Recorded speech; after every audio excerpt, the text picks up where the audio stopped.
Hi everyone, welcome back to this channel. In this tutorial, I will show you how to get a free rainbow pet or mega pet in Grow a Garden 2. So if you want a chance to get a rainbow pet or even a mega pet in Grow a Garden for free, here's how.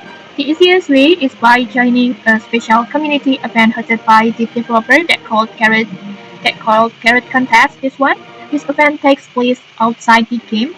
You can just open this contest by open the official Grow Garden Discord, and you can get a link from here. But don't worry, I will put the link in the descriptions and pin comment too, so you can just join it easily.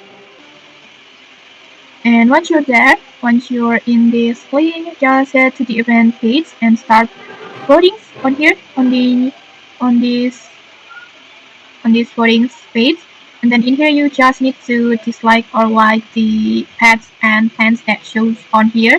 And by participating in this vote, you will earn golden carrots automatically like this. You can see it. And after that, just enter the carrot contest on here.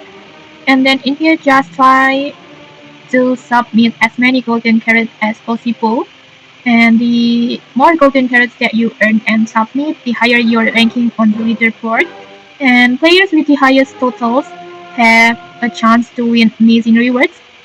These top rewards, you will get a chance to get a rainbow pet and mega pets completely free on here.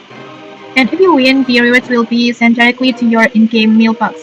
So don't miss out. Just check the link in the descriptions and then just join the carrot contest and then just start collecting the golden carrots and then just submit as many carrots as possible for this event and then just get the best rewards. And okay, that's it. If you found this helpful, don't forget to like, comment, and subscribe for more tutorials. Thanks for watching and see you!